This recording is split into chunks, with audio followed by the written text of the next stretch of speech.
Ćao ljudi i dobrodošli na prezentaciju. Pre svega u ime kompanije Player želim da vam se zahvalim što ste došli. Takođe bih da se zahvalim našem dragom Raditu Sklopiću i Chris Calcuttu. Oni će biti domaćini ove prezentacije. Nadam se da ćete uživati i ostalo prepuštam Radetu, tako da mi smo spremni. Hvala. Hvala ljudi. Cool. Yeah, so I will take it in English from here if it's all right for you guys. If you have any questions or if you don't understand something, you can interrupt or ask me after the workshop. Because I would like Chris to understand what I'm saying and also for him to understand how I introduce him. So we are honored to have you here, Chris. Thank you very much. Please give it up for Chris. It's a big honor to be here. Thank you, and thank you all for coming as well. This is a really great turnout. There's lots of great people, so thank you very much. Yeah, it's perfect. Thank you for coming out. Chris is one of my favorite synth presenters. I had the opportunity to work with him last year here in Belgrade. We did a little workshop which was dedicated to Novation synthesizers, the Summit base station, and the base station. And I think we have a good opportunity here to learn something. And Chris will definitely show us some amazing stuff. So I can't wait to hear what you have to say about the OBERHEIM synthesizers. And that's not just my impression, to be honest, because we were in Berlin like 3 weeks ago, and Chris rightfully got the award for best presenter at the Superbooth in Berlin. And Berlin is like a big. Give it up again for Chris. No, don't. Yeah. So his enthusiasm and love for synths, you will see after the workshop, you will get hooked as well. That's one thing. And the second thing, actually, Teo-5 got the award for best new polysynth. Is it right? Yeah, it did. Yeah, it was. It was awarded best polysynth in the show, which was a huge honor, really.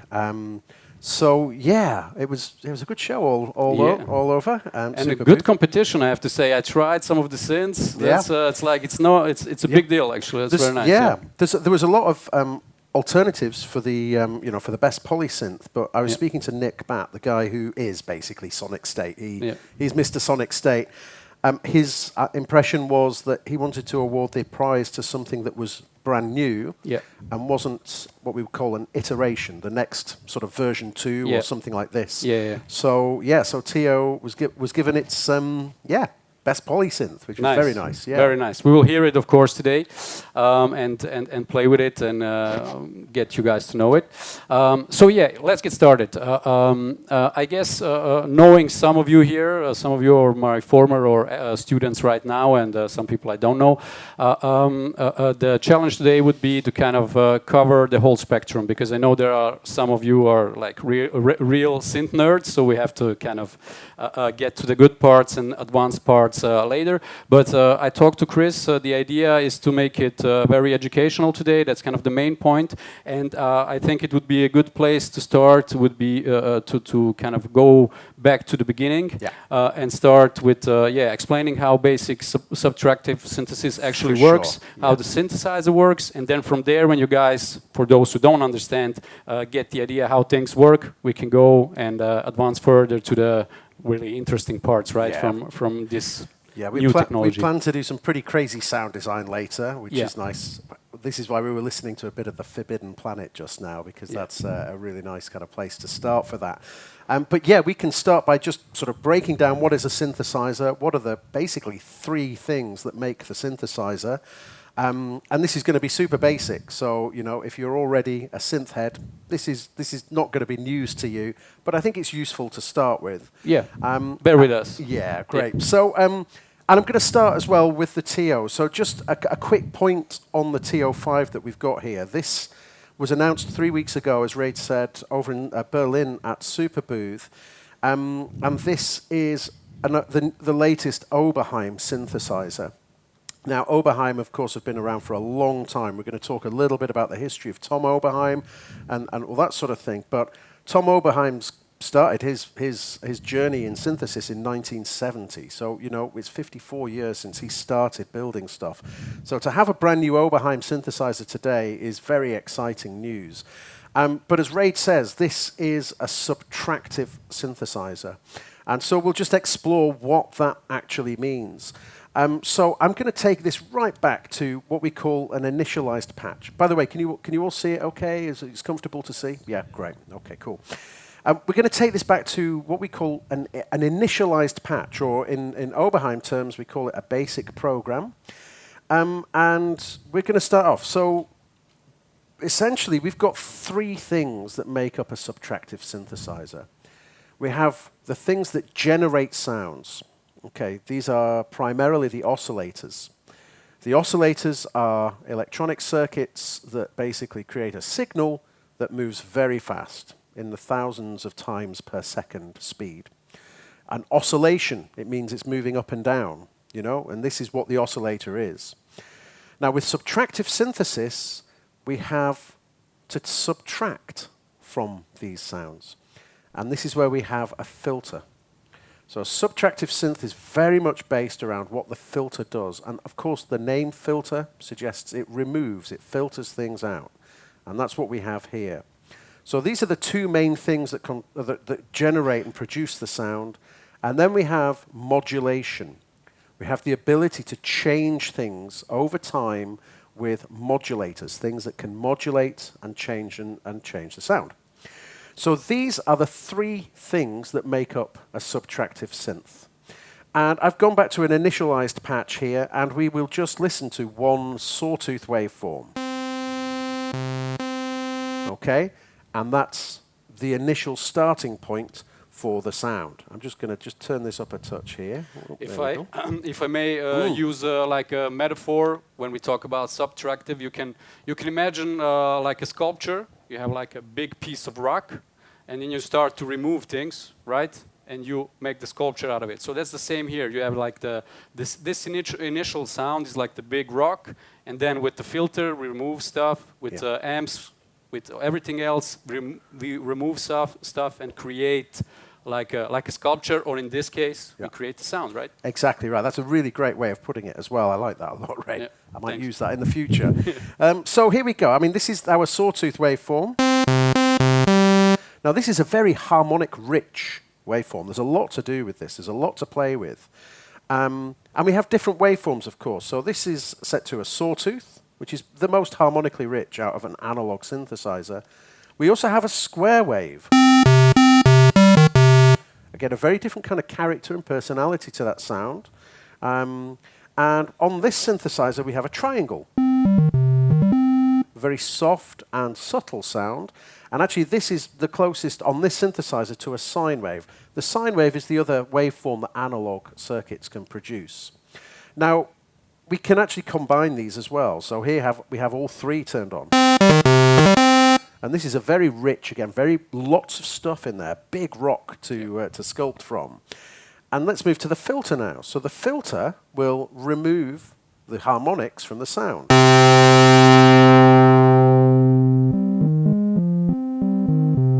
And if we take it all the way down, we're going to be basically producing a sine wave. And if we open that filter up, so we allow the harmonics back in, you get this very bright and brassy, reedy sound. So subtractive synth is basically this. It's basically using the filter to remove parts. Now, also, in this particular filter, we'll talk a lot about filters throughout the course of this presentation, but this filter has different ways of operating. This is called a low-pass filter. And you can hear it lets the low frequencies through. And if I switch this all the way up here, now this is a high-pass filter. And now when we listen to it, we just let the high frequencies through. It basically reverses the filter. And you'll see now I get the full sound with the filter down here. If I move back to the low pass, I have to go the opposite direction to get that sound. This is what we call a state variable filter. As I say, we'll talk a bit about filters. We'll talk about that later, yeah. But it's interesting because in the middle we have a thing called a notch filter.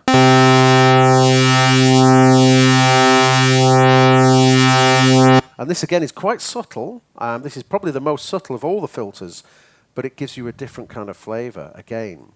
Now, so those are the things making the sound, but then we've got the modulation as well.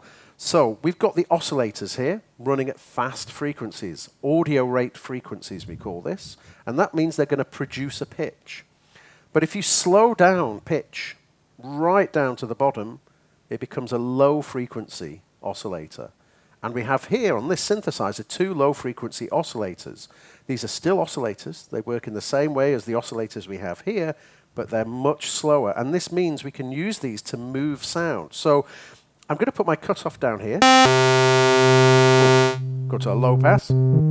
By the way, this is the cutoff filter, the cutoff control, and this is where it's cutting off frequencies. Okay, so it's actually, you hear the word cutoff, but it's actually an appropriate word because it's cutting frequencies at that time. But if I press the destination button and move the cutoff here, what I've done now is I've assigned this LFO to control this pot. And if I add a little bit now,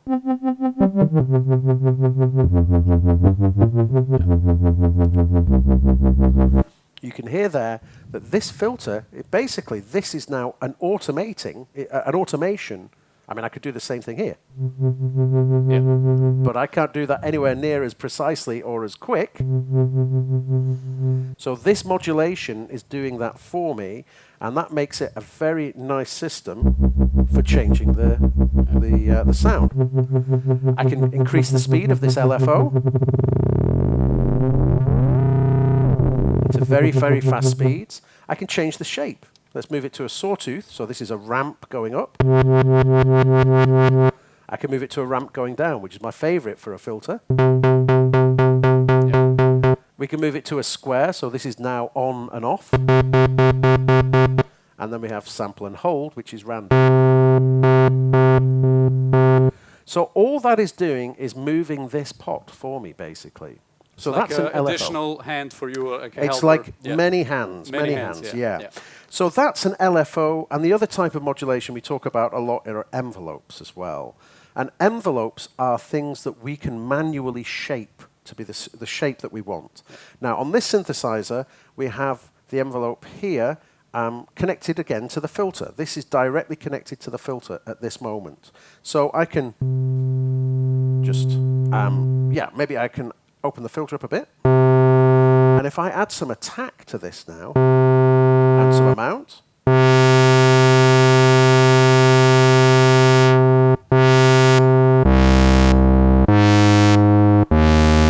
so we have an attack phase here, and this is opening the filter slowly, and then it drops to where the sustained position is here. Yep. And if I want to slowly ramp back down there, I can control that with the decay.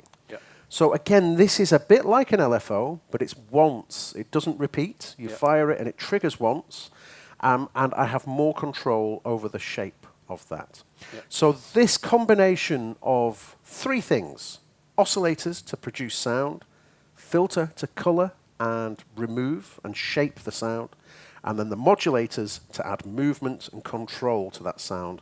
Those are the 3 core things that you'll find on all subtractive synthesizers. Yeah. Yeah. Everyone clear so far? Understand everything? All good?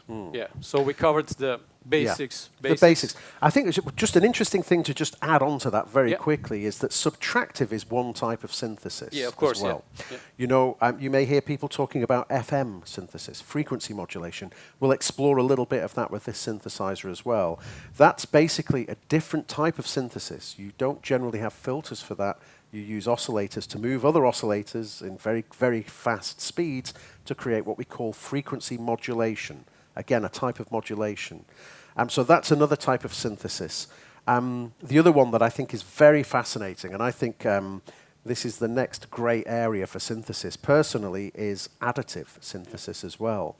Additive is the opposite of subtractive, of course, by the name.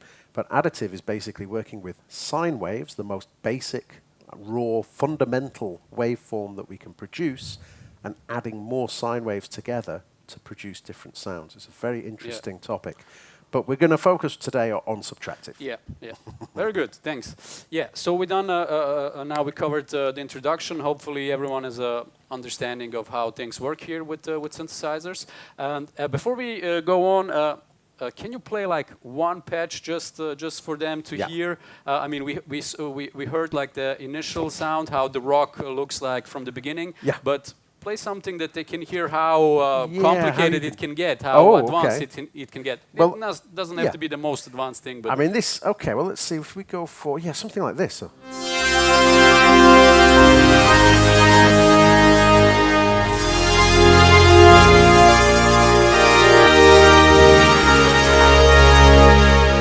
Getting into pretty rich territory. Wonderful, with that. yeah. You see a lot of movement, and most importantly, it's very musical, right? Yeah. So for me, like the first time when I tried to understand synthesizers, it was like, yeah, but how can we make all of these functions work in a musical context? And it obviously does very good. Yeah. All right. Yeah. So let's move on. Today we have, like you said, we talk about Tom Oberheim and of course his inventions and this legendary synth that we have before us here. Yeah, I would say, I mean, and correct me if I'm wrong, like Tom is one of the synth legends, Absolutely. right? 100%.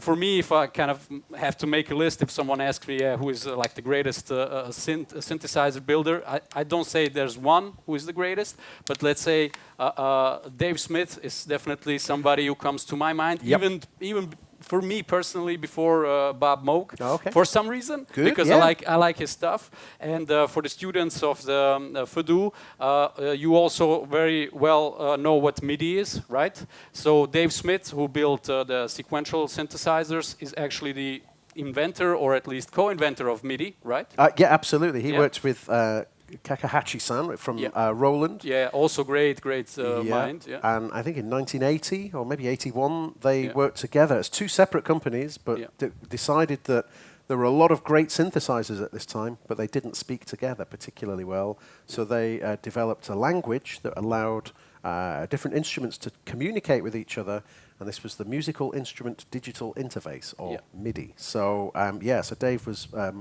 very, very very important. He basically led that. And it was interesting because if you spoke to Dave about that, his response was, "Hey man, I did other things as well, you know." So he was very humble about the fact that he was pretty much the guy behind MIDI. But he wanted to be known for some of his other creations too. Yeah, of course. And I mean, my favorite creations of his are definitely synthesizers. But I mean, who here does music production? Yeah. So basically everyone uses MIDI. So you guys thank Dave Smith for that. So even if you don't own a synthesizer, like he's the man. Right.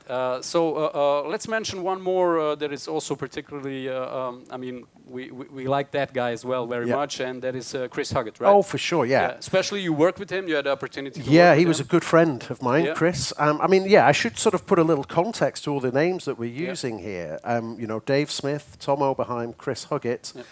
These are all incredible synthesizer engineers and inventors, crazy inventors, basically. And these, they're kind of connected to three brands. So with Tom Oberheim, of course, is going to be Oberheim Synths. Dave Smith was the guy who created sequential synths as well. And Chris Calcuttom was the brains behind the Novation synthesizers too. And the reason that we're kind of using those three names in particular are that that Sequential, Oberheim, and Novation are part of the company that I work for, which is Focusrite. The Focusrite group, when I started, was just simply Focusrite and Novation many, many years ago. But as time has gone on and Focusrite has grown, we've been combining with different companies. So Sequential Synths joined Focusrite in 2020. Sequential were already working with Tom, really, on developing some new Oberheim systems. So we've got the OBX8 here. Dave Smith was pretty instrumental in bringing this one to the market as well. This is an Oberheim, a pure Oberheim product too. So with that, Oberheim is now part of the Focusrite group as well. So those are three important names. Chris Huggett, you know, you mentioned he's not a particularly well-known name outside of synth geek circles, but he was an absolute legend and was a great friend of mine as well. He was building synths around the same time as Dave Smith and Tom Oberheim also. Did he do the Oscar and the Wasp? He did. These were his first two synths. So he started in 78, 77, 78, and developed the Wasp synthesizer. The Wasp has become a classic. It's a mono synth, but it was the first synthesizer under $200. Yeah. And in 1978, when you bought a synthesizer, it was pretty much the price of a small car or a medium-sized car. Yeah, some of them still are. Some of them still for are. Here, for us here in Serbia, at least. Yes, of course, yeah. But the Wasp, its main thing was a sub $200 instrument. Yeah. And then he went on to form his own company, the Oxford Synthesizer Company, which built the Oscar, and again another really, really well sought after synthesizer. In the 90s, he joined with Novation. Yep. Before he joined with Novation, he also made the Akai S1000 sampler as well, which is obviously a classic. And the S1000's largely kind of attributed to a lot of hip hop music. That helped a lot of hip hop music develop. So yeah, I mean, he was a total legend, and I don't think at the back there's a Novation Summit, but his last synthesizer was basically the Novation Summit, which is superb. So they're really three huge names in the history of synthesis, Yeah. And can quite happily sit alongside the name Robert Moog, I think. Absolutely, I think so, yeah. There's another one I should mention as well. We've got a little list here of some of the synth designers we were talking about. Don Buchler as well. Absolutely. Don Buchler, again, is perhaps a bit less well known than Robert Moog. Moog basically were the company that were the most commercially successful when they started back in the late 60s. But Don Buchler is a very interesting person, and he had a very interesting idea of what electronic music and synthesizers should be about. If you don't know too much about Don Buchler, I'd recommend going to check out this guy. He was very much a pioneer, so yeah. Absolutely, yeah. Let's move on to kind of what makes Tom Oberheim, why he stands out as an inventor and why the synthesizer actually stands out. Yeah. And I mean, for me, some people asked me before this workshop, they were like, yeah, okay, synthesizers, I know what it is, but what is special about Oberheim and his stuff? And for me, it was like always the first thing that I answered is like the filter. Yeah. Is that right, Chris? Or I think when you're talking about any subtractive synthesis, I think the filter is the most important thing. Yeah. It is the personality of that instrument. Yeah. There are other factors, of course, the way that the envelopes behave, the way that the LFOs behave, the way that the amplifiers behave, because there's usually a lot of amplifiers in these things to control signals. But if you were to say what is the most important voice thing that creates the voice of that instrument, it is the filter. Yeah. And there are many, many different filter types as well. And Tom, back in the very early days, I think it was 1974, created his SEM, the synthesizer expander module, and the filter that he used in that is the filter that we have here today, 50 years later. Can you tell us why that is special? For sure. What was the kind of innovative part about it? What's the innovative part? I think is just the sound that it provides. Yeah. I mean, again, we're saying about the sort of the quality of the sound, the personality of the sound is very much based on the filter. Throughout the 60s, Robert Moog developed what's called the ladder filter, the diode ladder filter, using a series of diodes, small electronic components, in a ladder form, and that produced a filter that is. If you listen to Moog, that is the sound. That is the sound of the filter. And it's a low-pass filter. We explored a little bit about the different filter types here. It was a low-pass filter, and it has resonance. And just a little point about the resonance.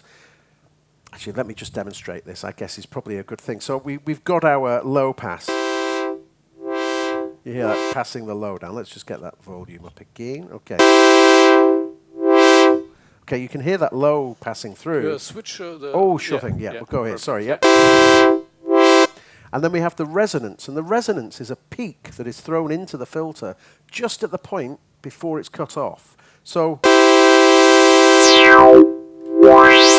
That's pretty loud there, but hopefully your ears are okay. Tell me if it is too loud, by the way. I don't want to damage anybody's hearing.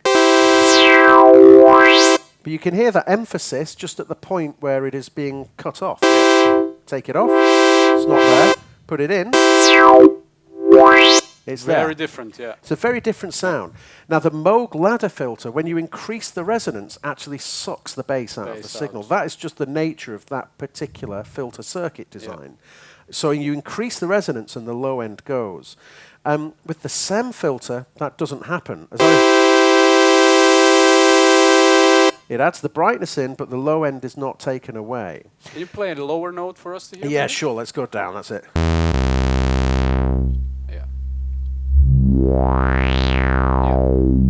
Yeah. That's it. And so the SEM filter, the one that we have here, is, well, it's a different type of filter. Firstly, it's state variable. So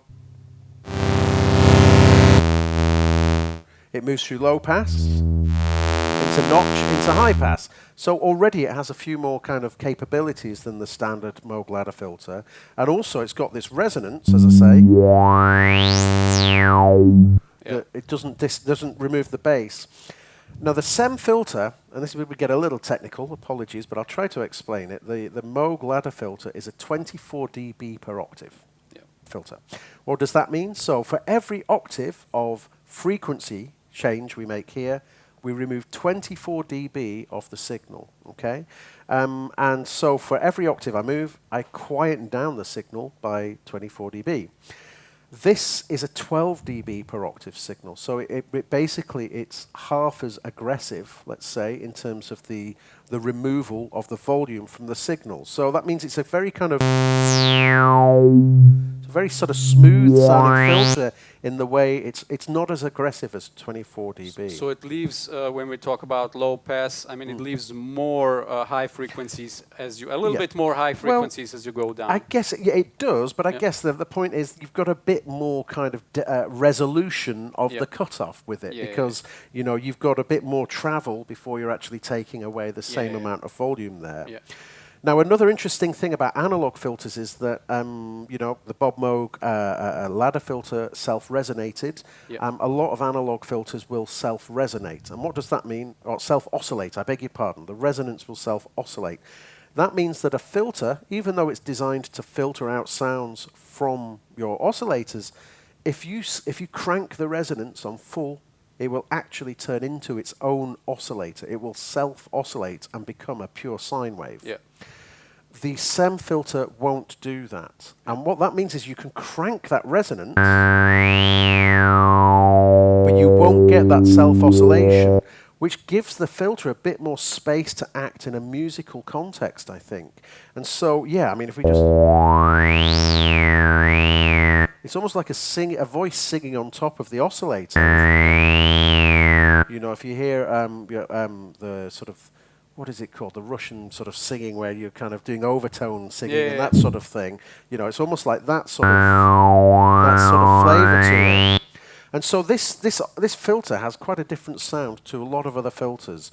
And I think that, you know, the SEM filter, the filter that we have here, is very cherished, is very sought after because of these really quite nice and, you know, I would say individual qualities. Yeah. Today, you know, there are many filters. There are so many modules being produced every day now.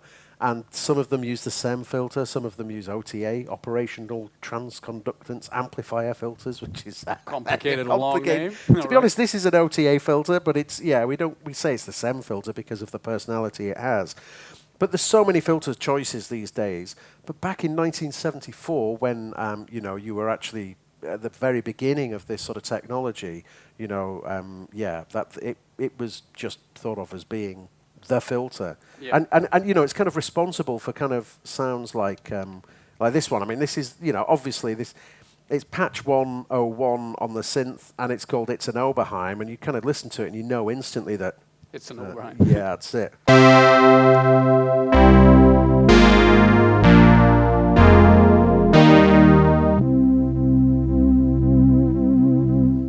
It's just got that.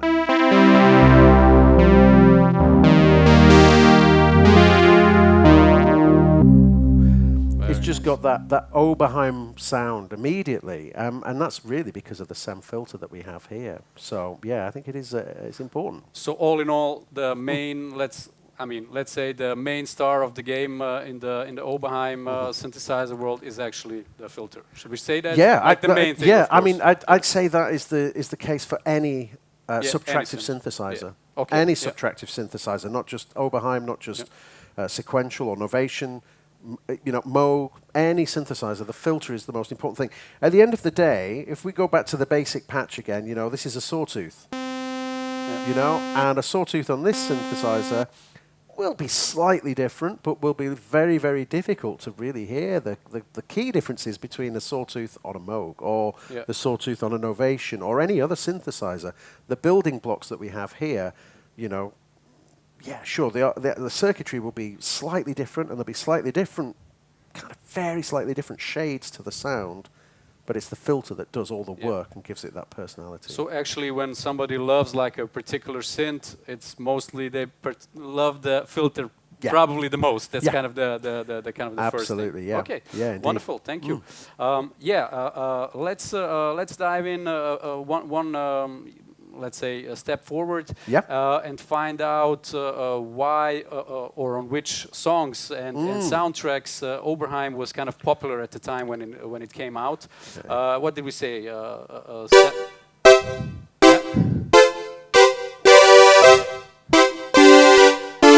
Yeah. Sorry, played very badly. Some old school, some old school rock fans know that one is of course Van Halen "Jump," right? Yeah, exactly. Yeah.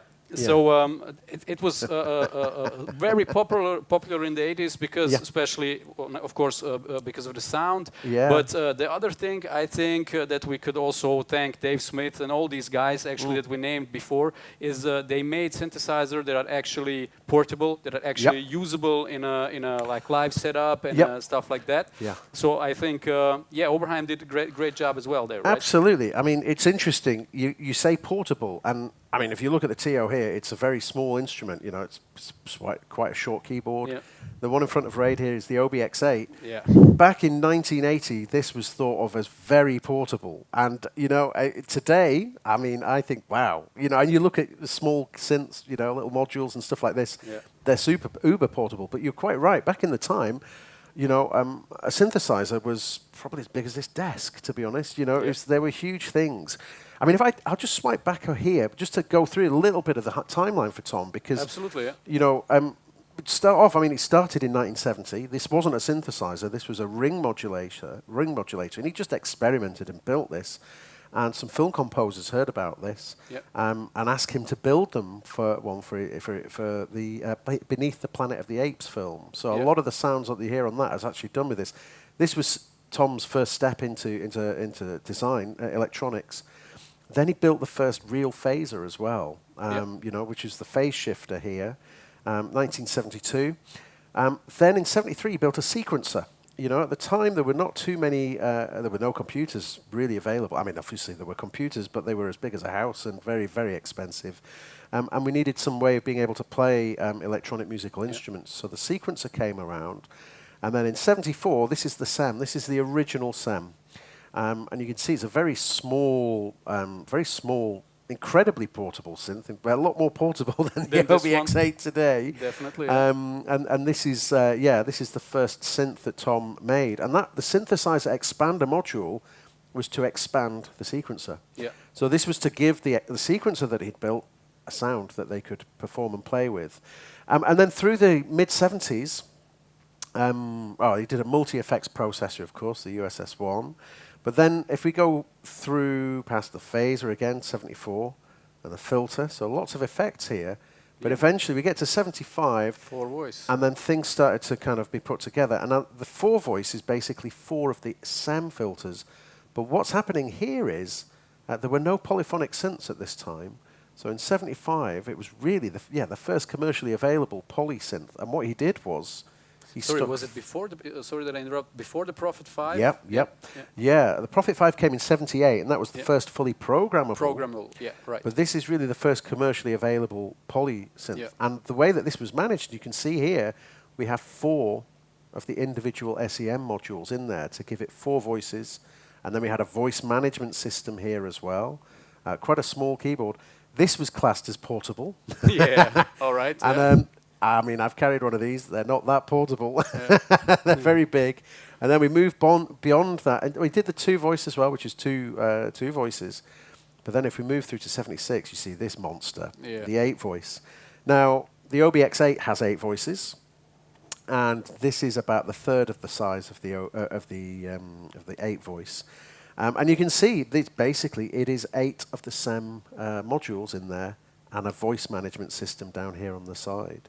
So this is a really, really sought after thing. And then of course the crazy, I don't know how many were these, a limited number. I don't know how many were made, but there they are. Yeah.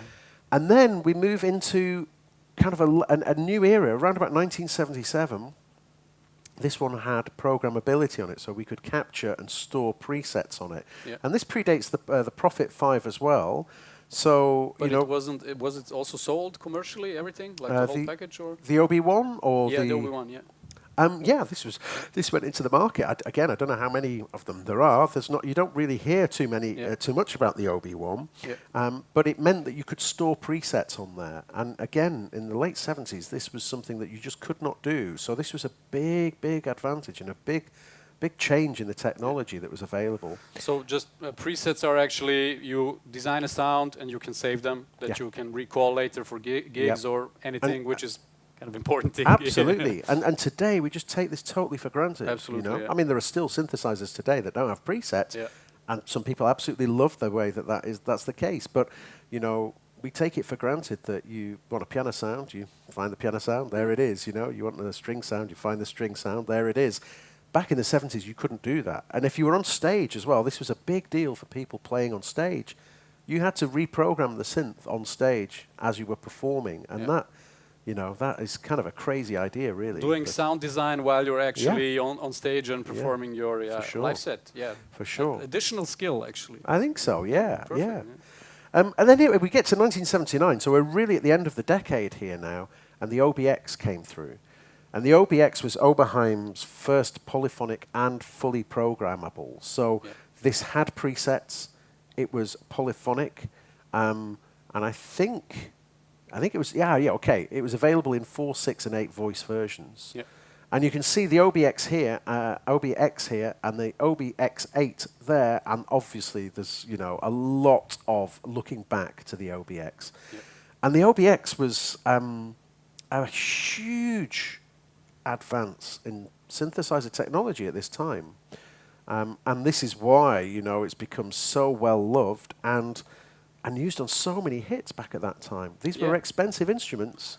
I kind of got a list here. I checked it out. I mean, like Prince used it on 1999. Sweet Dreams from Eurythmics actually had a kind of a sequence there going on. Yeah. Queen and Flash. Queen, Miles Davis. Queen, by the way, said we will never ever use synthesizers. Oh, really? And then I think what's his face, Roger Taylor, the drummer, bought an OBX and put it in front of Freddie Mercury, and he was like, "Oh, this is nice. I would use this." And so he made it into Flash Gordon. But they famously said they would never use synthesizers. But they did. Also Miles, I read somewhere that he kind of actually, when he recorded stuff, he was kind of playing the synth and then playing the trumpet, kind of almost at the same time.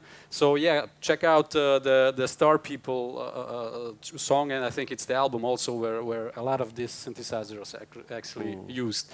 Well, one thing that is particularly, I think, important and interesting, of course, for the students here, and of course for the students, my students at my workshop, is of course the possibilities to use synthesizers in a more soundscape-ish kind of way for theater, for film scoring, for radio. If somebody's still doing that. Like, for example, I do a lot of podcasts still, fun enough. So soundtracks for podcasts. And it would be maybe cool, we can check out, I read somewhere that it was used for the Terminator soundtrack. I think you prepared a little something. Yeah, well, absolutely. I'm just going to quickly fast forward through here to 1981, and you can see the OBX8 here. And if you look at the colors here, there's a big change in the Oberheim world, and that's the blue lines. And this is a lot of people... a lot of people love the blue lines on the Oberheim, and that's it. And again, the DMX, the drum machine, and the DSX as well, the sequencer. Yeah. So these three things in 1981 were basically a music production center. You had your synthesizer for the harmonies, the melodies, and such. You had the drum machine, the DMX, to provide the beats. Yeah. And you had basically the computer, your hardware version of Ableton Live, yeah. if you like, to actually produce the to connect it all together.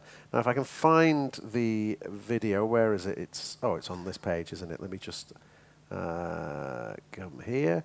And there we go. This is the, I should mention this guy. If you haven't seen this guy's videos before, I do recommend checking them out. This is a friend of mine, Alex Ball, he lives around the corner from me in Brighton. And he is very much into his old synthesizers. And yeah, basically you can see the old advert from 1981 of all of the three products there. But yeah, I mean, if we just go back to the beginning here, let's see if I can, come on, off we go. Do you like music like this? And again, you can hear the totally different sort of style from that old analogs. Yeah. And this. And this. Affirmative, you do. This is why your mission priority is to watch the T2 score under the skin. I recommend checking this out. And Alex. Now listen to me very carefully. I'm going to hand you over to Alex to talk about the music because he has detailed files. I'll be back. Thanks, T800. One of my all-time favorite scores. And Anyway, I recommend checking out Alex's YouTube channel because he's producing lots and lots of really great footage. And in this particular video, he's exploring how that soundtrack, how that was all made. So, there's already a lot of stuff that you can learn from a sound design and film music sort of perspective. Of course, using synthesizers, you've got the opportunity to create your own worlds with these things. Yeah, which is actually kind of the idea if you create it for your music for yourself or for a motion picture or for a theater play, of course. I sometimes, when I talk to my students, try to kind of get them excited about, we always think about music in a harmonic context or a melodic context, and I try to get them excited that kind of just the sound can tell the whole story without actually harmonic connections and musical connections in that way. Yeah. So I think that is a very interesting thing to explore, especially with a synthesizer. I totally agree. I mean, we'll just switch back to this. What we'll do is you were all here at the beginning when we were playing that crazy music from the Forbidden Planet. This is 1956. I mean, you did a little bit of research on this last night. I mentioned it. This is the first. What would it say? OST, original soundtrack. Yeah, the first original soundtrack made purely by electronic instruments in 1956. There's a very famous patch that came from this, and I think it was one that we had earlier. The Krell Shuttle. And the Krell patch is quite a famous patch, and it's a self-generating patch. But you can hear the ambience and if you just listen, there's another world here.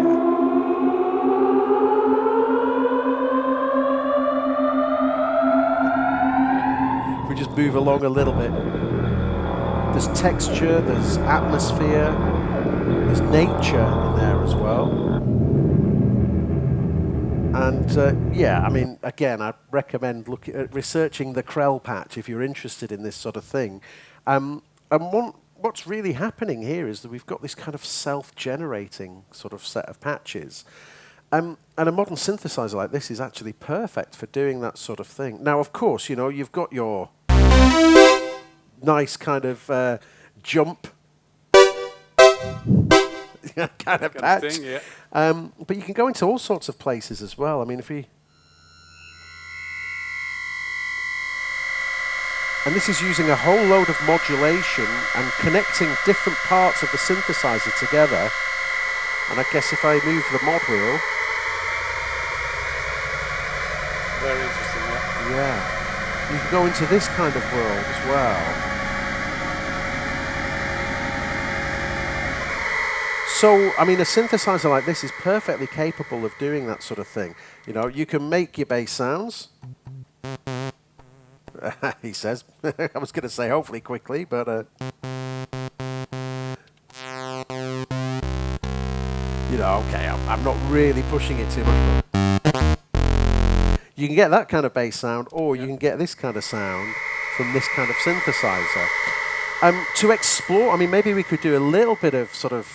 Why don't we do a bit of sound design with Absolutely. the synth? I think that'd be really quite nice to do. So let me start totally from scratch. But I mean, one thing I wanted to mention before we move on, since we talked about self-generative, which is kind of very interesting. I don't know how many of you are actually exploring that kind of stuff. That actually means that you patch the synthesizer in a way that it self-creates some sounds and movements. So almost like you making it independent, which is a really interesting kind of, I would say, art form, right? Yeah, for sure. In itself, yeah. I think, self-generating patches are, I mean, I think they're absolutely fascinating things. But you're quite right. You're setting up a network of feedback loops and all of this sort of thing that are basically just rolling through each other and making different changes to the sound. Yeah. And you could just press a note and sustain that note, and that one note will go off on its own journey and find its own sort of place with it.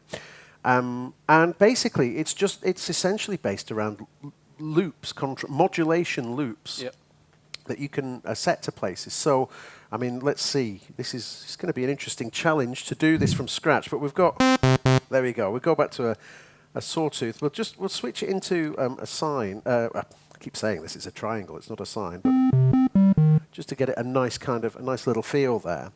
And I'm going to just switch on. I'm going to actually turn the envelopes to loop. So at the minute we've got nothing happening here on the envelopes. Everything is turned right down. Yep. But if I go to my program page here, and where is it? Envelope repeat. And I'm going to turn on envelope 2 to repeat. So. And what's happening here is the sound, the pitch, is actually not pitch from the oscillator, but the pitch of this repeating so fast, because it's very, very tiny. Yeah. So now we've got, we've got the envelope basically controlling, at this point, the filter and the amplifier, but repeating. Now that's nice, of course, but this is going to get a little bit boring if we just listen to this all the time. After a while. So what can we do now? Well, this is where I think things can be quite interesting, because we have these LFOs here as well. Okay, and on the LFO we have sample and hold. Sample and hold is an old reference to basically sampling noise voltage and holding a value when it's sampled for a period of time. So it's a sample of a random voltage and hold of that voltage. Essentially, you can think of this as random. Yeah. So what I'll do is... maybe easier to understand, yeah. Yeah. So what I'll do is I'll put the destination to this decay here. Okay. And I'll just increase that a little bit now. So what we should find is that... Yeah. So the speed is random. Speed is randomly changing now of this envelope. And I can just... adjust that as I want it to. Like so. Nice. Okay. So we've got something going on there. Now, another thing that we want to do is perhaps change the pitch of what's happening. Now, the TO is really nice because we have 2 LFOs here. So I've got this one LFO at the minute controlling the pitch here. Not the pitch, sorry, the amplifier here. I'll take the other LFO and I'll attach that to the frequency, the pitch of the of oscillator 1. And again, I'll just increase that, and I'm going to bring the speed of this all the way down. Maybe a bit higher. Oh, hang on, I beg your pardon. There's destination here. Yeah. That's where I want it. Yeah. It's changing pitch as well, right? Yeah. Yep. Absolutely. So we've got the pitch automatically changing now. And again, maybe I want to just get a bit clever here. And maybe I'll also set that same LFO here to control the attack phase of the filter. I'll do it of the amp at the moment. Yeah. So LFO 2. Now this is an interesting system. So I've got a modulation matrix. I should talk a bit about this because this is a very important thing, certainly for this kind of sound design.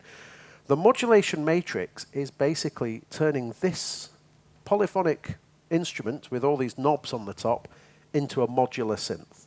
Yeah. But we do it with virtual cables. We don't do it with actual patch chords. It's just here in the synthesizer.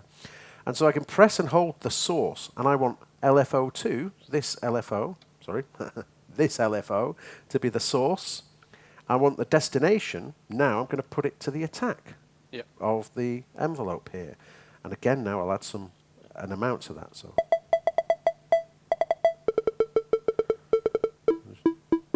let's get a bit more on that, maybe. Oh, actually, we've got mod source. We want LFO2. There we go. And we want the destination to be the attack. So you can hear now we're starting to get into this kind of interesting place. And that's fine. This is very basic at the moment. And if I hold that, press this hold button, it's just going to hold that for me. But we've got a filter here. And we've got another envelope here. So what can I do with this? So maybe I'll start to add in a second oscillator and start to do a bit of frequency modulation with it. But once again, I want this to keep repeating. Yeah. So I'll go to my program and I'll switch on envelope repeat for envelope 1 and 2. And I shall, let's see, I shall now take envelope 2 and we'll put that to the frequency of oscillator 2. And I'll just add an amount and let's bring in oscillator 2. Maybe add a little bit of release there. And then I could say, okay, well, let's take LFO2 again. Let's go to a different page. LFO2. And let's put that to the decay of envelope 1. So again, I'm using the same LFO. And now if I bring in maybe a little bit of what we call cross modulation. And this is now basically just creating the frequency modulation between the two oscillators, which are of course changing their pitch and creating interesting timbres there.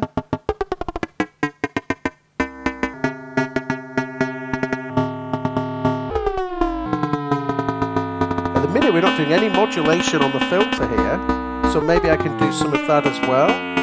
So once again, I'll go to my mod matrix, take LFO2, put that onto the filter. Where are you? Cut off. And then add an amount of that.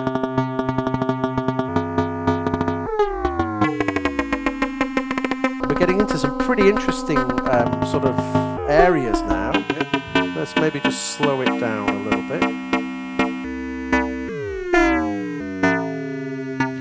Now, as with all good ambient patches like this, self-generating patches, we should have some reverb. That's what I wanted to say next. Put reverb on it. So we've got a reverb here. Yeah, I'll switch that on.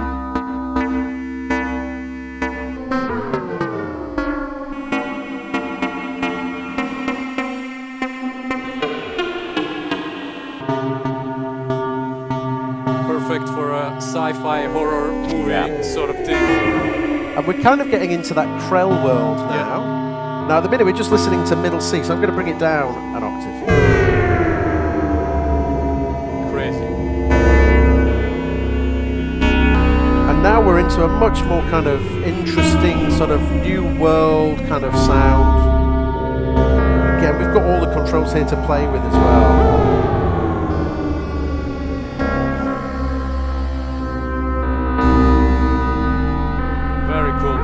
And this is just with a triangle wave as well, you know, so maybe I could bring in, I mean, I could carry on, I could go on forever and ever with this. I think we kind of understand, hopefully you guys understand the possibilities of this. I mean, give it up, man.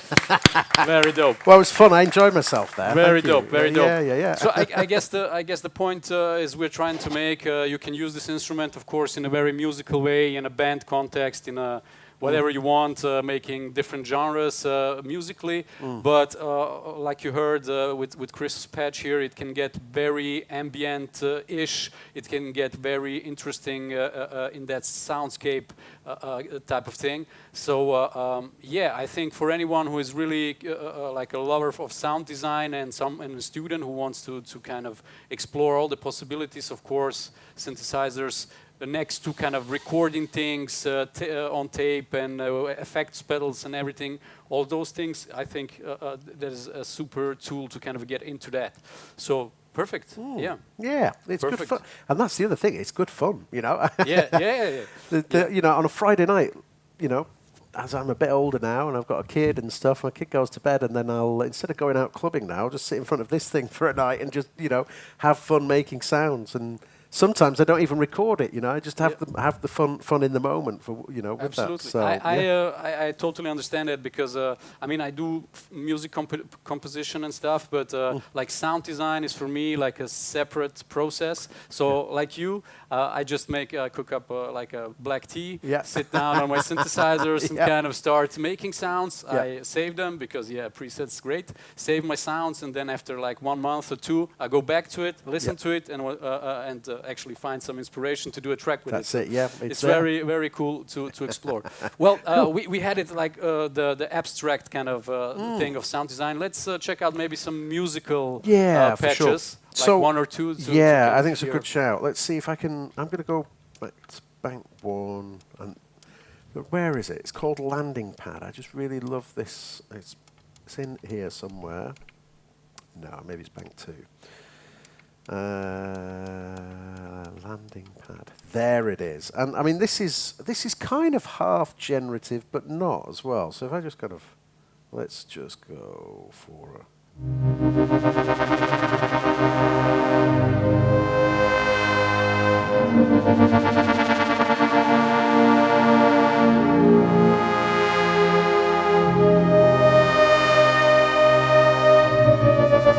And such a big sound for what is basically just 2 notes. Yeah.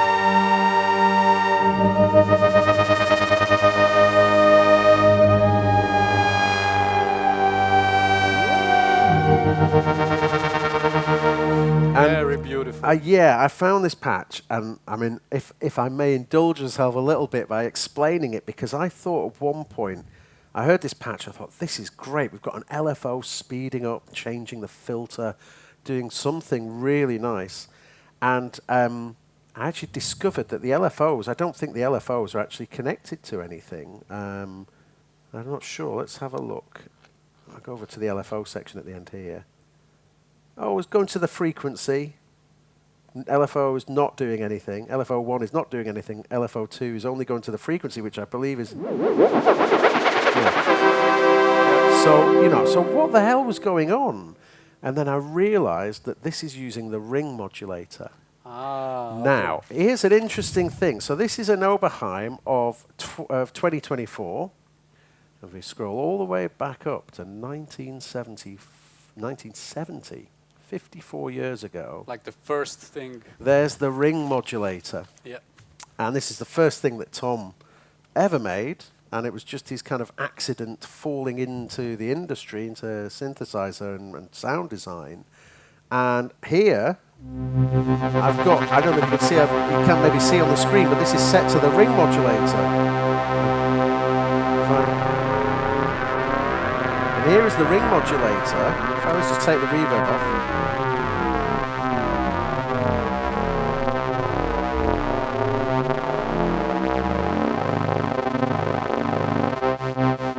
And there you can hear it doing its thing. And the ring modulator is a fascinating effect. If I just switch it on onto this, you should hope. Oh, it's here. Ring mod. This is what we call AM, amplitude modulation.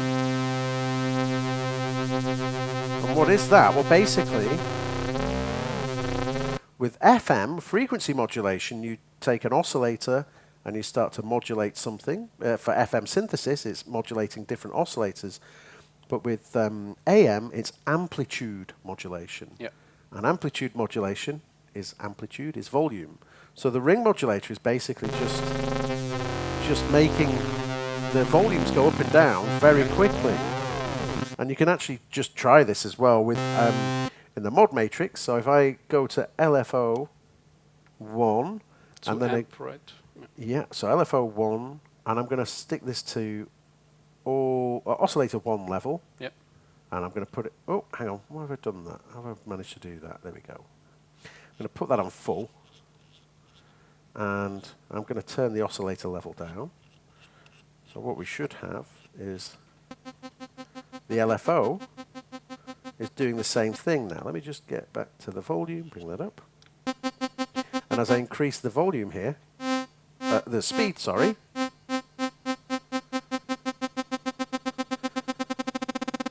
Now you can hear it's starting to break into a different kind of sound. And as we go faster, you get these side bands being created. Now this is a very basic system of doing it, but you can hear how that's giving a different kind of sound. And that's just a that's just a sawtooth wave with the volume going very, very fast, turning up and down. And already that's a very rich sound, and then again if you get the filtering on that. And also you can see the pitches kind of all over the place a little bit. But there you go. So that was the ring modulator. Yeah, so it's anyway, one of your favorite effects. I was saying this yesterday. Yeah. And now I understand it because it's really fascinating and a lot of Yeah. possibilities there with some actually maybe what we would think of as simple kind of idea. Yeah. But again with synths and with everything like. It seems at the beginning that stuff is kind of simple, but if you're creative, you can get a lot of interesting stuff out of it. I guess you can't really get more simple than using a low-frequency oscillator to change the volume. Yeah, absolutely. And instantly that has the effect of just taking you to a totally different place. Yeah. I'll play some different sounds as well. This is...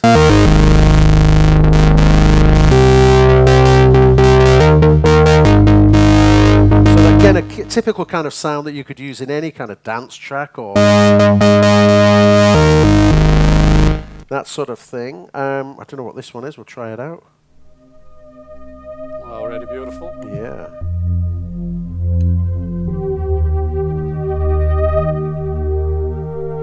Let's try the mod wheel.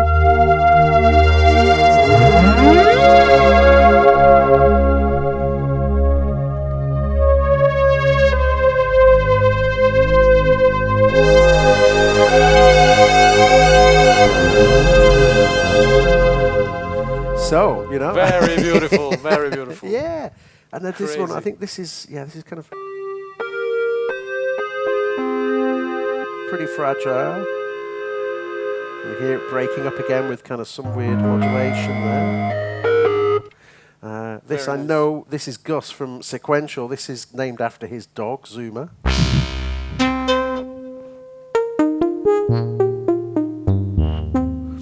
One thing I should say about this synth too is we've got a really handy sequencer built into this. Yeah. And I absolutely love the fact that we've got this. I don't know what the sequence is, but let's just hit play and see what it's like. So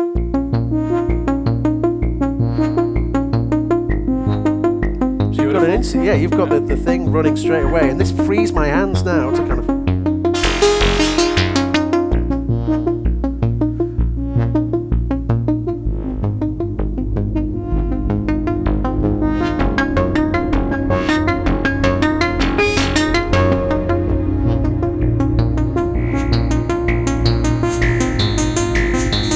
You know, you've got this performance system now.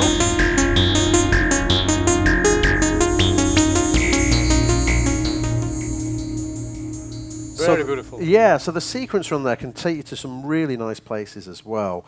I've got a few of my patches in here. Oh, yeah. So, I mean, maybe this might be a nice time, again, to talk specifically about the Teo synth. Yeah, that's one thing I wanted to jump kind of forwards. Well, actually, my first kind of question would be, is that we see a lot of possibilities here, and when we compare it to this bigger brother, which is actually in many ways simpler than this. So actually, my question would be, or was actually, is this the kind of most complex Oberheim synth that it's out there, but we discussed it already. There is one that it's a little bit crazier, but... So I mean, this is a good time to talk about kind of the ethos, I think, of sequential synthesizers and of course, Oberheim.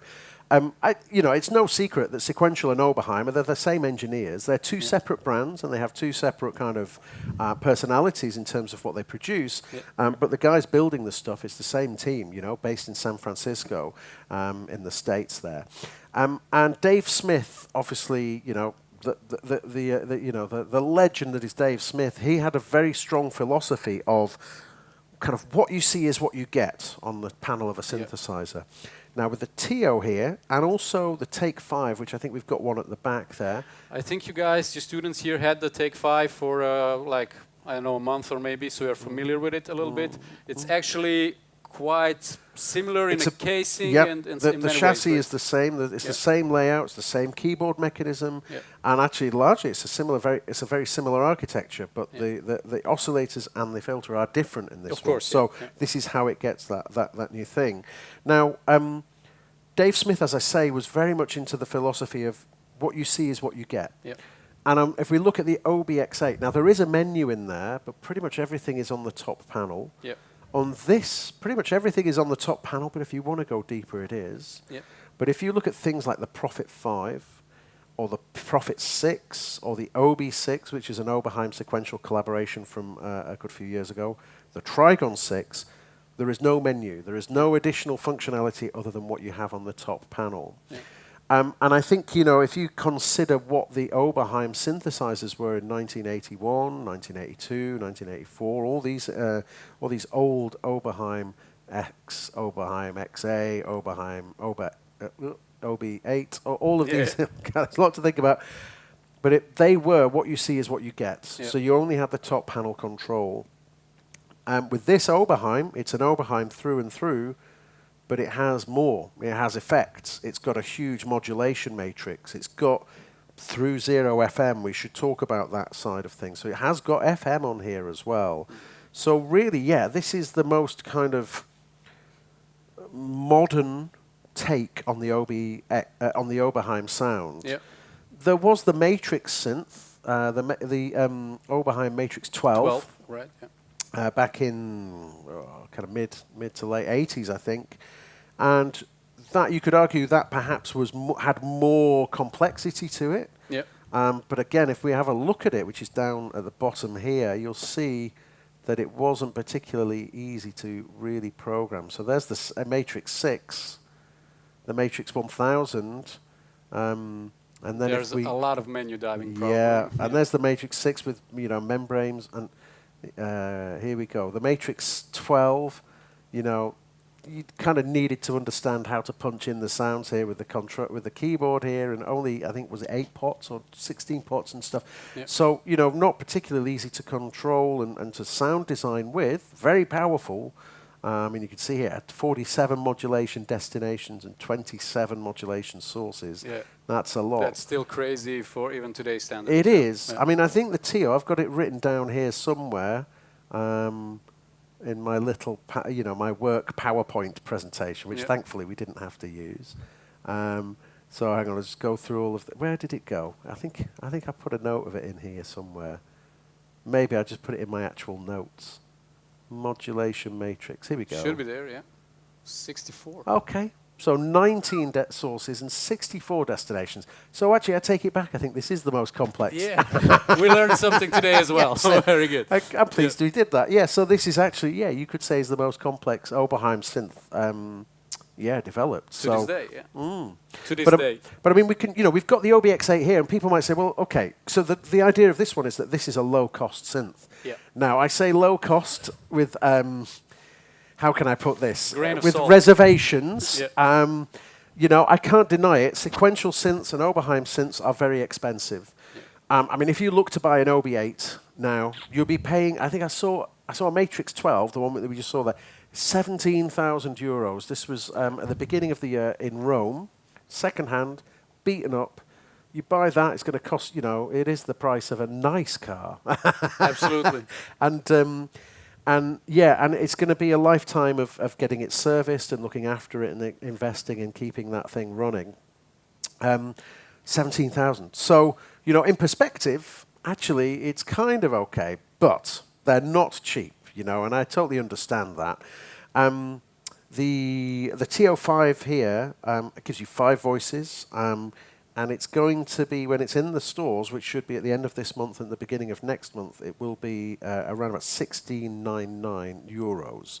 So 1,699 euros. So that's not cheap. You know, you can buy synthesizers way cheaper than that. But you won't be able to buy an Oberheim synthesizer way cheaper than that at all, unfortunately. The OBXA over there is the flagship Oberheim synth. This is around about 5,000 euros, this instrument. And so, yes, that is the price of a car. Yeah, definitely. Yeah. But what we've got here is a combination of all of these instruments. So let's see. The OBX, which was the first one. The OBSX, that's all in there as well. The OBXA is in there. And then lastly, the OB8. There it is. So what we've got here is a really detailed and meticulous rebuild of all of these synths. Yeah. Now, one of these synths is going to be 20 grand. Yeah. This From that time, if you're buying the original from that time, of course. Yeah, today though, if you buy an OB8 today, you'd be paying, you know, silly money, maybe £8,000-10,000 or so. Yeah. So to have the OB8, the OBX, the OBSX, and the OBXA in there, it means that you've got all of that stuff in a modern, how can I put this? Reliable package. Yeah. So it is expensive, but if you compare that to what it would be if you wanted the original stuff, and this has been designed to sound exactly right. Yeah. Now, what was interesting before is we both had It's an Oberheim patch up. Yeah. Why don't we just try that? It's patch 101. Yeah. So I've got It's an Oberheim up on the TO. So I'll play this. And, I mean, I'd just play a couple of C minor-y things. C minor, right. All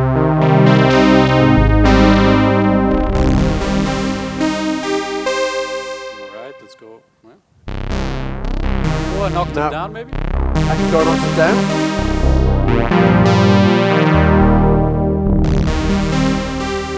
Now, those sounds are incredibly close. Yeah. But, I mean, I have to say, when we sat here and we did that just before, I was like, oh, okay, you know, you can tell there's a difference here. The OBX8 is just phenomenal. It's really basic as synthesizers go. Yeah. This will do more things, if you know, in terms of sound design and that sort of thing.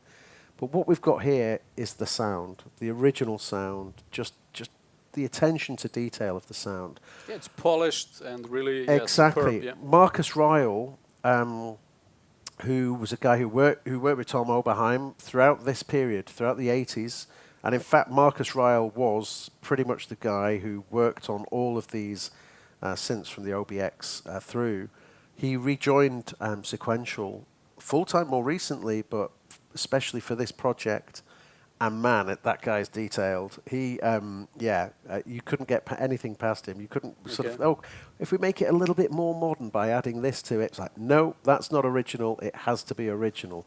So that's very much the concept and ethos of of what we've got here with the Oberheim. So like this is the closest thing that you can get to the kind of initial Oberheim sound, right? Yeah, exactly kind of right. Yeah, that's it. But I have to say I was surprised how really Oberheimish good the TO sounds. It does though. I mean, you know.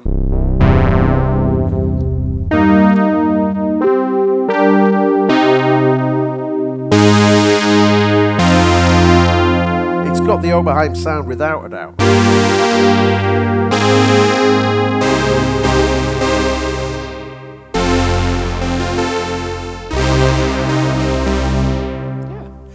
But if we take it back to the basic patch, the initialized patch, so I'm going to do mine here, and I just have to bring that up. So, I mean, if we just play the note C, I'm going to play a sawtooth on a single oscillator with C. I have to go a little bit down.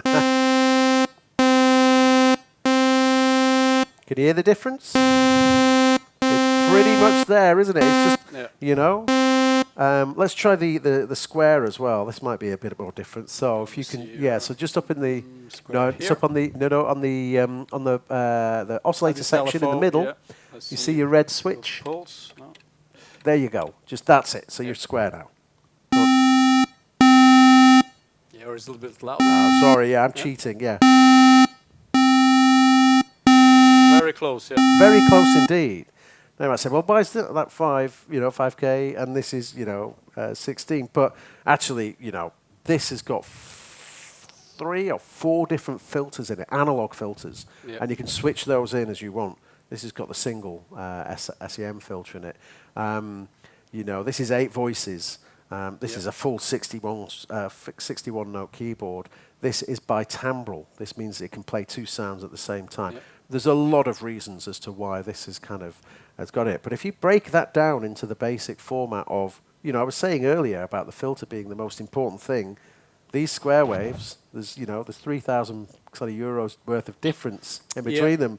But in actual fact, the raw sound of the oscillator is pretty difficult to. Yeah, definitely.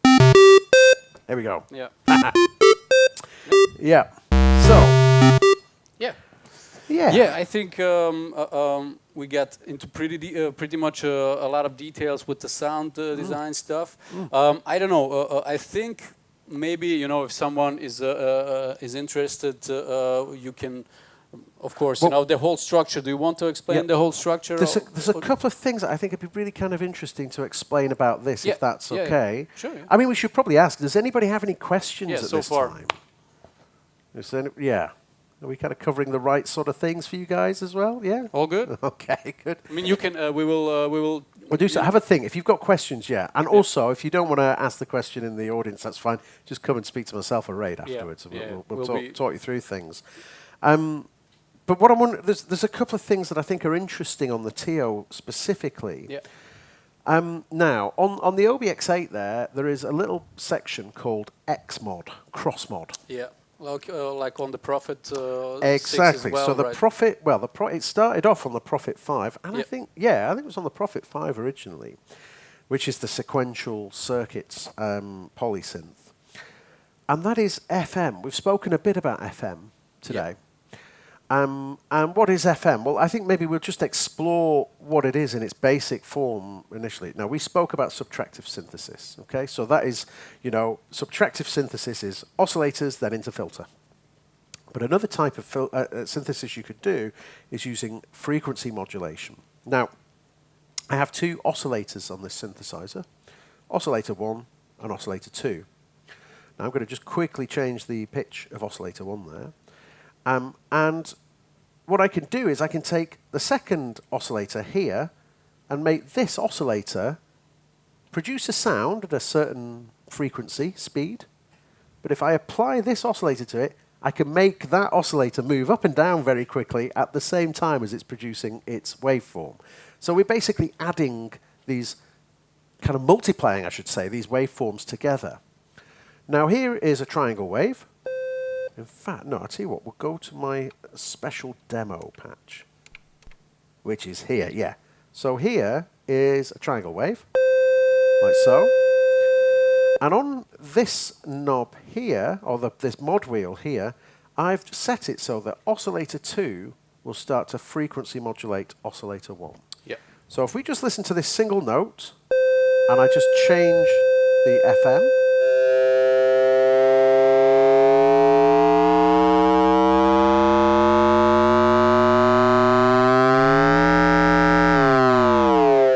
you can hear that's creating a totally different sound. There's no filter stuff going on, nothing else other than taking oscillator 2 and modulating this. Yep. Now you can hear it goes pretty out of tune quite quickly.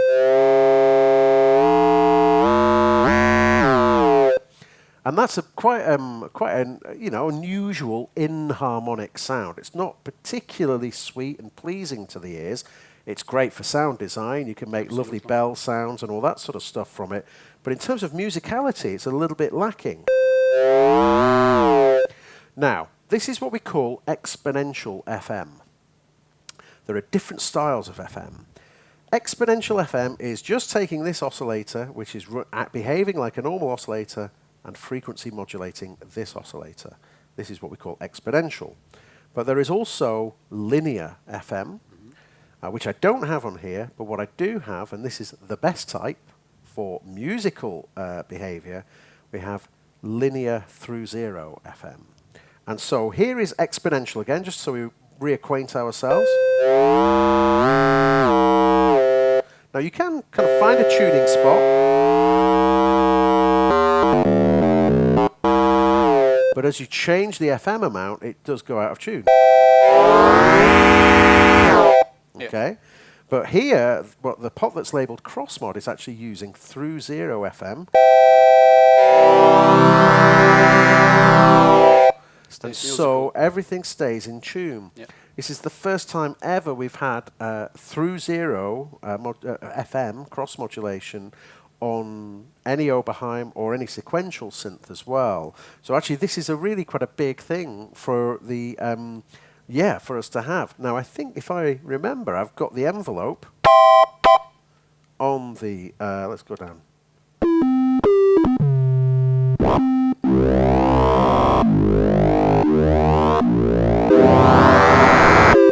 So, you know, I've got the envelope to play around with it. Up an octave. That does not sound like an analog synth to me, but it is pure analog, and that FM is also analog as well. So that's an interesting thing that we've got on here. Now, again, if you look at the sequential instruments, the Prophet 5, we have polymod, and that's just doing exactly what we did here with the mod wheel. Ooh, let's take that off. On the Prophet 6, we have polymod. On the OB6, we have cross mod. It's all doing the exponential FM stuff, but on the TO-5, it is, it's through zero FM. So that's actually a really nice thing that's on there. Very nice. So also one of the kind of innovative new things for sure. On it. Very cool. Yeah. So all in all, you get kind of the Oberheim flavor with just a lot of new possibilities. For sure, right? Yeah. I mean, I've just looked at the notes here. And you mentioned we should maybe just kind of finish off maybe with a little thought to some more of the possibilities on it. Yeah, that will be perfect. The noise modulation is really interesting. Yeah, that is kind of one thing that I love to do. I mean, you guys, if you're kind of doing sound design, everyone has this kind of favorite things to do. One thing that I love to do, especially you did a patch like a while ago. Well, it started kind of musical, and when the modulation hits, it's kind of a little bit falling apart. That's what I love to do with noise modulation. For example, on the pitch is like one of the simple things, but for sure. Well, I mean, I've just got two triangles here. I'm just going to shape this up a little bit, and actually, I'm going to record a sequence as well. So I just kind of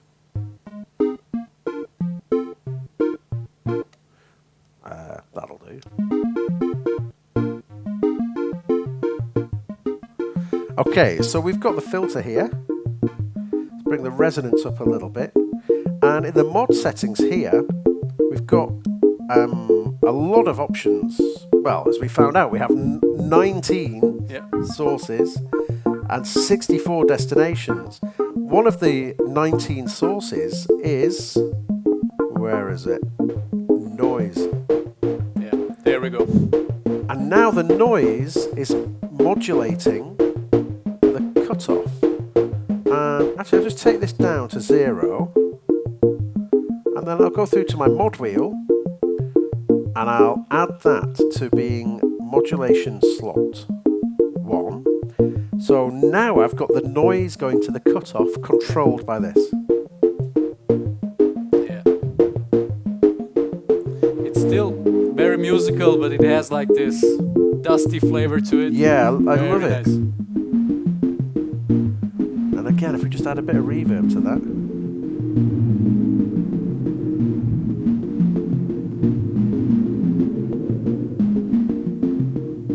Maybe I just add a little bit of peak to the filter with it. So really simple sound, but pretty effective. Yeah. And if we just kind of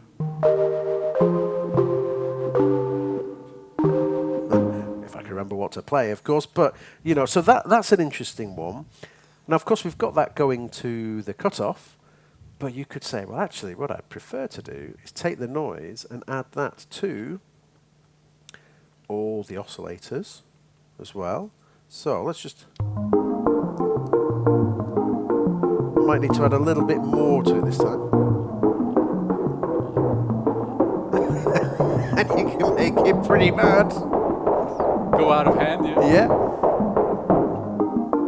Yeah. So again, another nice little sound design kind of feel. Yeah, and what really cool stuff. One thing that I also really love about this thing, because it has effects built in, right? I think one of the really kind of interesting parts, because like this one doesn't have effects, right? So you don't have a reverb, nothing on it.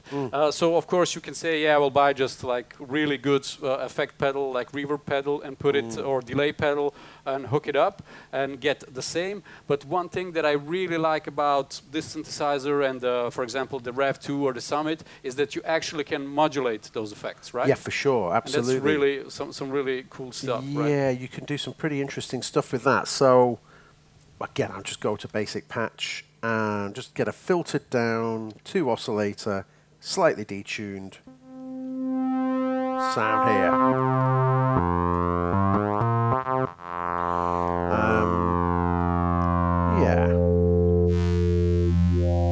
So we've got a nice kind of sound there. I'll just hold a chord there. So I've got a delay here. So if I go for a bucket brigade delay. Change the speed of that. Get kind of really quite crazy sort of kooky sort of stuff going on. Bring the feedback up.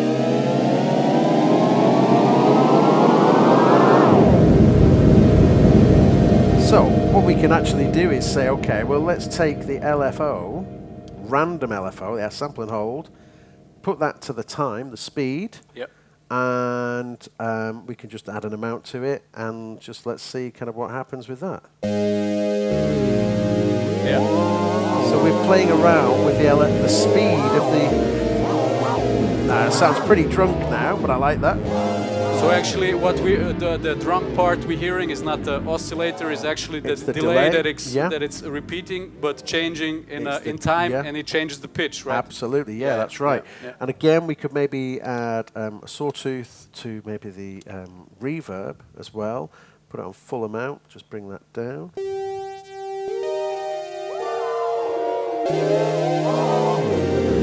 Very drunk. Very weird territory, right? Yeah, so if you're, doing sound design for a scene in a bar where things are good. Yeah, the acid kicks in, that's where you can...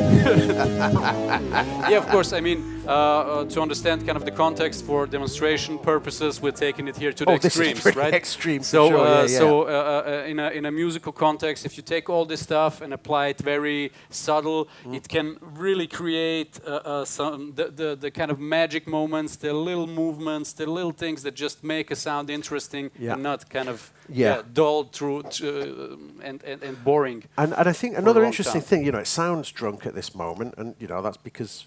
Yeah, it is, and that's because also the time is set to be free, so I can freely adjust the time.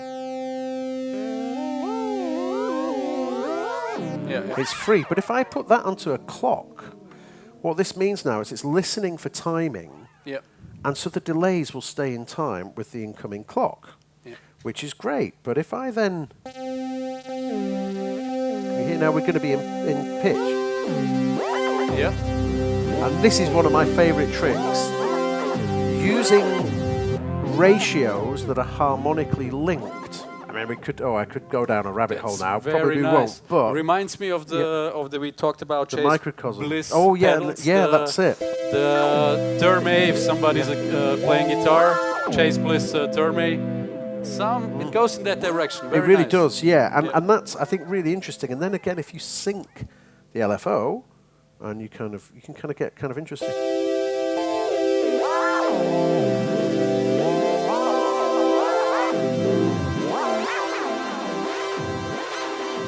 And I really love harmonic relations there. Yeah. The rabbit hole I was referring to, and this is, I have to say, I'm so pleased that on all of the sequential, all of the Oberheim, and all of the Novation synths as well, bar one from Novation, the Mini Nova, but we have micro-tuning on these. Yeah. And, I mean, I think that is such an important thing. Personally, I'll just give you a quick example of this. So, here we go. Basic patch. Here's C major. Lovely, okay? And I have 12 notes in an octave. Okay? These are frequencies, right? I know that A there is 220 hertz, and this is 440 hertz. Yeah. And, you know, that's divided into 12, and this is, again, an exponential kind of curve, but I'm basically dividing this octave range into 12.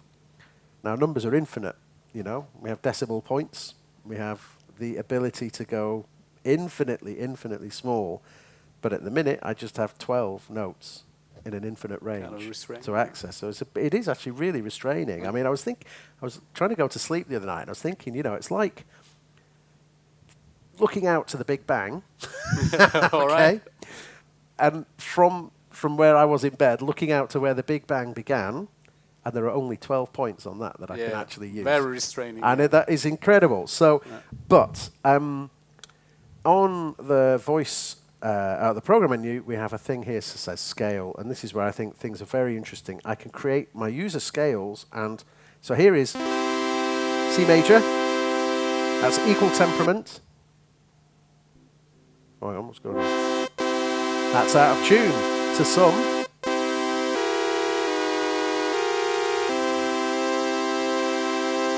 You can hear this is, I think this is just. And actually that is more in tune than that. Yeah. That is what we normally hear. This is a piano tuning. If I go back to that just tuning, that's actually more in tune to our ears naturally. So, I mean, I'm just indulging myself a little bit again here, but the fact that we have the ability to have alternate tunings and microtonal scales in here, it's a really big deal for me. You can get us on this as well, Yep. as we find out with getting out of tune. So it's not. For sure. Yeah. But again, you know, I'd encourage everybody. You know, I studied trombone at university and majored in composition. You know, my mum and dad were both classical music players, so I went through that whole kind of education. And I look back to that education, and I went to a conservatoire as well. Nobody ever mentioned pitch and tuning to me, ever. Yeah. But you think about what are the two things that are required for any kind of sound. It's pitch and amplification. It's, you know, amplitude and frequency. Frequency is pitch, and we're never, ever told to explore frequency. And that's, big, you know, it's...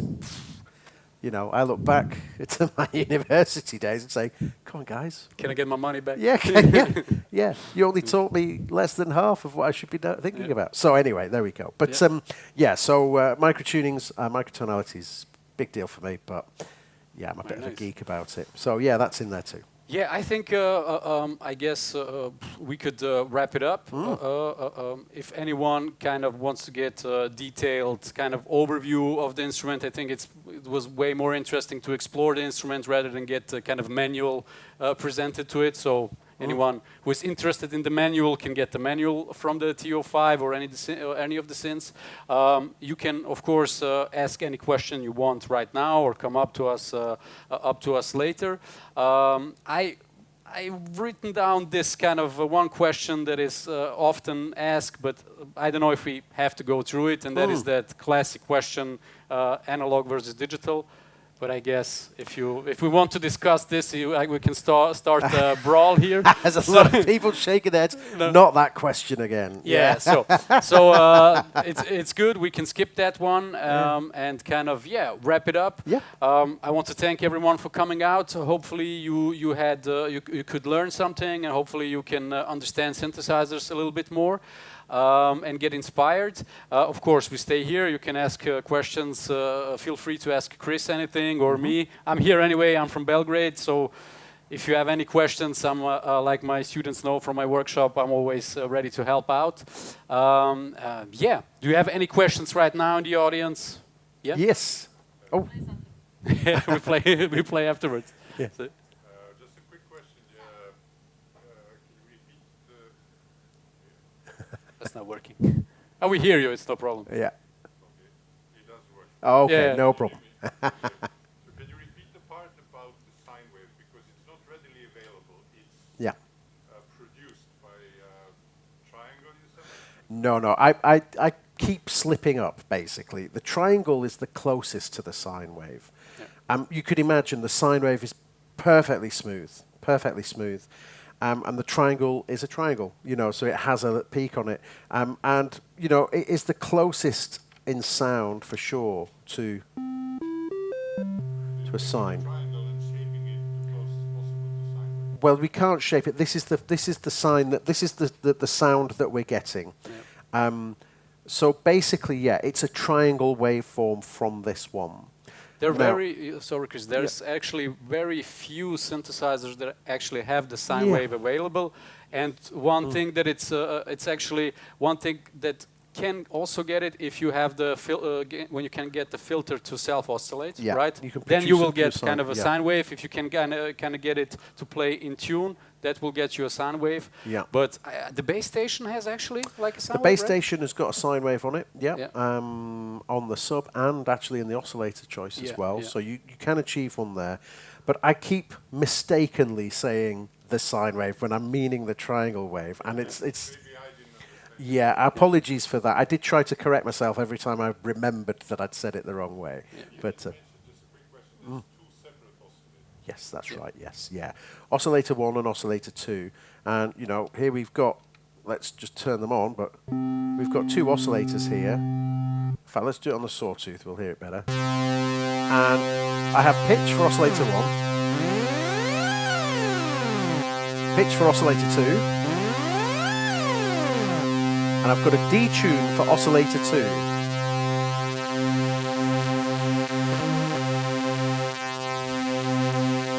So you can hear that kind of chorusing sound and widening it out.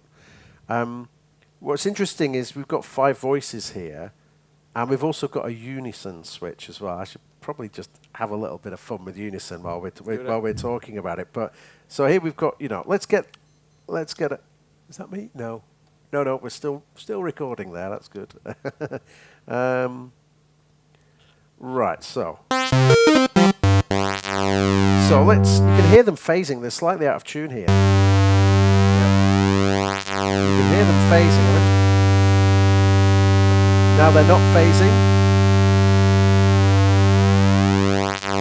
They're almost cancelling each other out a little bit. But I want to talk a little bit about the unison. So I'm gonna just make a kick-ass bass sound. Whoa, he says. Not that easy. What's going on there? We've got. Didn't need that. Okay.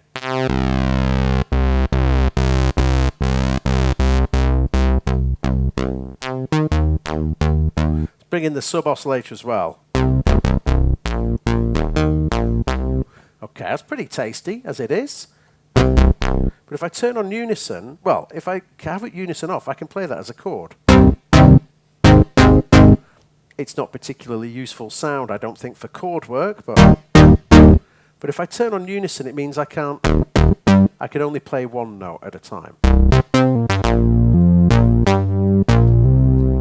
And at this point, the unison is just playing one voice, but we have 5 voices in here. So if I press and hold unison, I can then turn on more voices. So this is unison with 2 voices. But let's go the whole way and turn it onto unison with 5 voices. And then if I use this knob here, which is labeled vintage, 5 voices, it's labeled vintage. What this does is it adds broken tuning into the synthesizer. At their analog circuits, they're always going to have tuning discrepancies, but this allows us a degree of control over that. So you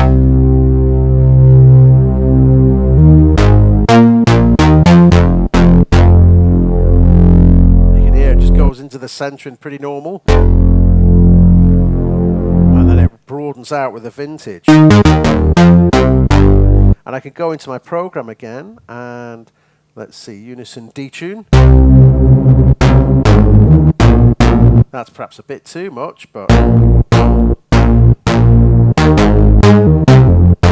mean, that's a pretty big sound. Yeah, so I do like the unison that we've got on here. And if I go to, go on one last thing, I suppose. Go to my mod destination here, and I'm going to choose voice spread, and I'm going to put that to pan. Oh, there we go, panning, which is all the way to the end, I think. Now, I think we're in stereo on here. I hope so. Yeah. Should be, yeah. This is not so stereo, but if I bring full voice panning in, you can hopefully hear that. I mean, that speaker's all the way over there for me, but... And then bring them more into the center. And all the way out again. So, you know, it's quite interesting. And the last thing I'll just do with this, I'll just get it a bit more. On the unison switch, we've also got chord as well. What this means is if I hold down a chord and press unison, now a single finger.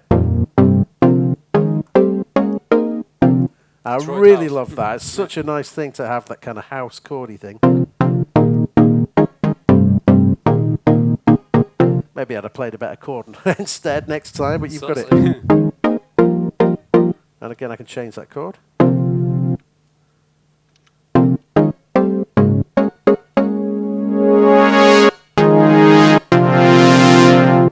Chord Yeah. memory, yeah. So it's like kind of a hidden chord mode in there, Yeah, which is really nice. Cool. So yeah. But anyway, back to the question. I'm really sorry. I didn't mean to confuse you about the sine wave. Yeah, we have triangle waves in here. I don't think we have any we don't have sine waves on the instrument because we don't have self-oscillation on the filter. What we do have, which could be interesting, is on the LFO. So let's just do another LFO kind of sort of thing. Now that's a triangle. Now if it was a sine wave, it'd be a little bit smoother at on the peak of it. But if I go to my program menu, I do have LFO slew. And this will round off the edges for the LFO. Yep. So if I...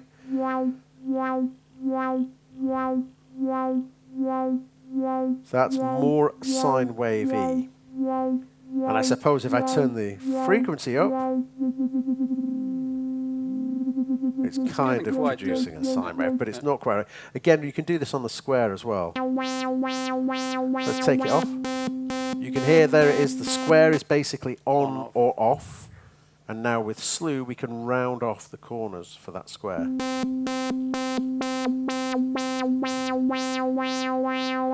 there's a sine. And if we go all the way up, kind of just kills the LFO. But in terms of sound generating oscillators, no, we don't have sine waves in here. But the triangles, I mean, to my ears, they're pretty close to sines. But of course, the other thing, of course, I should have said this to you at the very beginning. We've got the filter here. And using the filter, you're removing all the harmonics and you're reducing it to a series of fundamental frequencies, and they're made up of sine waves. So you could get a sine wave, but it would be, it's not producing a sine wave. You could just create one from the filter, I guess. Yeah, that's confusing, isn't it? I've probably confused it more than answered it, sorry. But, yeah. Do LFOs maybe enter the... do LFOs enter the audio range, maybe? Yeah. Oh. I mean, again, let's take the slew off. So, when you start to hear a pitch, that's really audio range. So, kind of there. And then we've still got a bit to go. That's well into the audio range.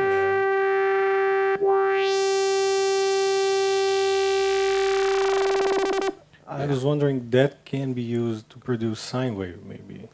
Is there a way to kind of have it pitched on the keyboard, or it's like the highest it can go, right? I mean, we could try to do it. I can't guarantee that we could do it. We could try it. yeah, I mean, it would be an idea, but yeah. Just It a wouldn't. hack, It wouldn't. really. Yeah, hack, it would be yeah. a hack, and it wouldn't track pitch. Yeah. So you. That's couldn't what I'm use- trying to yeah. ask. Yeah. If you can track, I mean, you can. If you can track pitch, you can do some crazy sound design with it. But that's about. I'm about going to it. try it. I mean, you've set the challenge now, so it's time to try it. Let's go for a square wave. Mod source LFO1, and I'm going to set the destination to noise level. I'm going to do it with the noise. And let's take oscillator 1 off.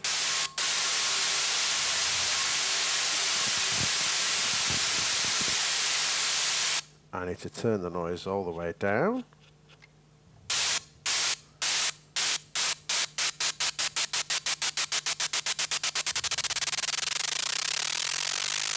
It's not going to make a sine wave, I can say that for sure.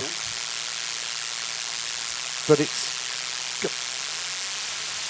kind of got a pitch. I mean, it's noise, but it's got a pitch. And now if I say, okay, what I'll do is I'll take mod source and I'll use the keyboard note number to LFO1 speed. Which actually I could just do this. I could just press destination frequency. And then... Nah, it's not going to work, I don't think. It's a nice thing to try.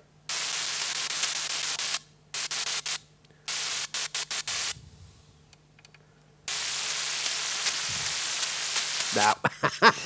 We tried it. We tried it. We tried. Yeah. Yeah. But I had fun trying it. Yeah. I also got another one, but Yeah, like sure. more personal one. Yeah. When composing, do you start from the patch, or do you have something in mind and go to? Well, let's The take big- another hour. Yeah, that's a fantastic It question. can be a quick Yeah. answer. Just I was Well, I know curious. the answer to it from my side. It's the patch, always. Always, always. But I've got to be honest with you. I don't make music in a kind of... How can I put this? I don't produce. I have a room that is full of synthesizers, and they're all interconnected. And they're all MIDI connected. They're all audio connected to a big mixer. And I turn on Ableton, it's the software that I use, and I use Ableton just like you would use one of those Zoom recorders. I just record the stereo output from my mixer into that, and I play everything live. I have certain hardware sequencers, and I use sequencers, and everything that I do is in that moment. And so, how can I put... it sounds very throwaway, but the reality is... I could go, yeah. Oh dear, here we go. So when I was younger, I studied music. That was what I did. Mum and Dad were music teachers. I studied music. I knew I wasn't good enough to play the trombone in an orchestra, but I found the guitar, and my mates and we formed a band, and we chased this dream of being in a band for many years, and we didn't go anywhere. And when I did get a taste of going on tour and being in this band, I just thought, this is horrible. I don't like it. So I kind of thought, right, okay, I'll just make music for myself now. I don't have to chase the dream. I don't want to chase this, to make a living from being a musician in this way. And I started to work at Focusrite. And, I can just take out my pocket, and this is very much showing off and a bit of a horrible thing to do, but I have a Focusrite credit card here. When I was in a band, I had my own cash and no hotels and no food and all of that sort of stuff. But now I earn a living talking about these products and meeting people like you guys and flying around the world. So I am the rock star I wanted to be, but in a different format now. But what does that mean? Musically, it means that I'm not focused on making a living from music. And I'm very proud of what I do musically, but again, I don't care if other people hear my music or not. It's just for me. So what this means is that when I create music, and I make music pretty much every day, I only make it for me to listen to.